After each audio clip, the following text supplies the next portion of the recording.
মানুষের সঙ্গে চার্চের সম্পর্কটাই ধর্ম, আর মানুষের সঙ্গে মানুষের সম্পর্ক এটা ধর্ম দেখবে না, এটা রাষ্ট্র দেখবে।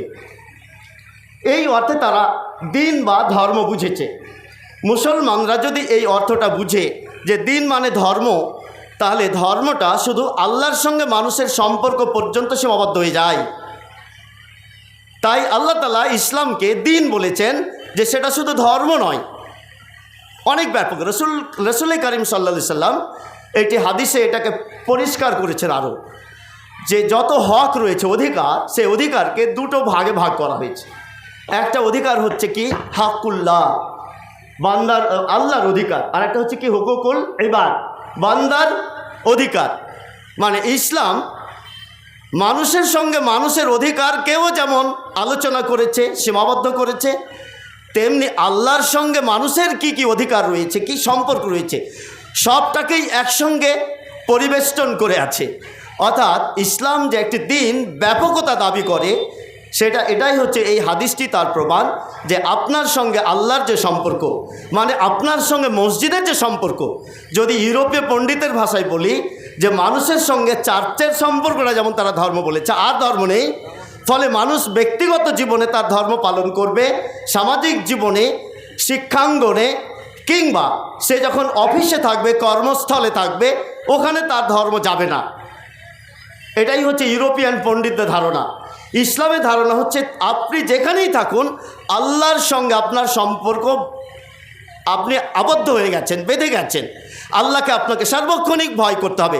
আপনার তাকওয়া অফিসে আছেন তখনও, আপনি যখন মানুষের সঙ্গে লেনদেন করছেন, মুআমালাত, মানুষের সঙ্গে ডিল করছেন, তখনও ইসলাম একটা দিক নির্দেশনা দিয়েছে। অর্থাৎ ধর্ম মানে ইসলাম, দিন শুধু ব্যক্তি জীবনে সীমাবদ্ধ নয়, এটা আপনার জীবনটা যত বড় ব্যাপক, তত ক্ষেত্রে ইসলাম সীমাবদ্ধ, সমস্ত অঙ্গনকে ইসলাম পরিবেষ্টন করে। তাই ইসলাম পরিপূর্ণ জীবন বিধান।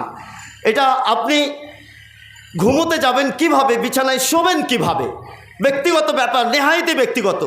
আপনি বাথরুমে বসে কিভাবে, মানে বাথরুমে ঢুকবেন, পায়খানায় বা টয়লেটে কিভাবে প্রবেশ করবেন, এইরকম একটা ছোট্ট তুচ্ছ দিক নির্দেশনা যেমন দিয়ে থাকে, তেমনি আপনি বিচার ব্যবস্থা কিভাবে সম্পন্ন করবেন, সাক্ষী কিভাবে নেবেন, সালিসি সভা কিভাবে আয়োজিত হবে, বিচারের ফায়সালার বুনিয়াদ কি হবে, এরকম বড় বড় বিষয়কেও ডিল করে।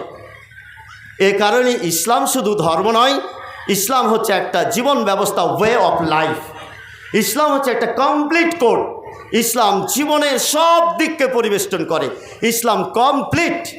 এই জন্য আল্লাহ তাআলা বলছেন, প্রতিটি মুসলমানকে, ইমানদারদেরকে দাবি করছেন কি, ইয়া আইয়ুহাল্লাযীনা আমানু দুখুলু ফিস সিলমি কাফা, হে ইমানদারগণ, তোমরা ইসলামের উপর সম্পূর্ণরূপে, ইসলামের ভিতরে দাখিল হয়ে যাও।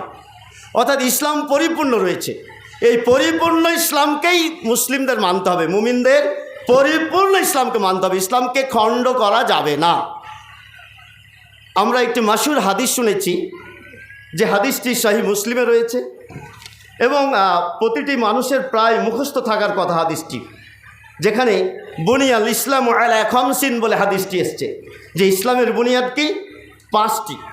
অর্থাৎ ইসলাম 5টি স্তম্ভের উপর দাঁড়িয়ে আছে।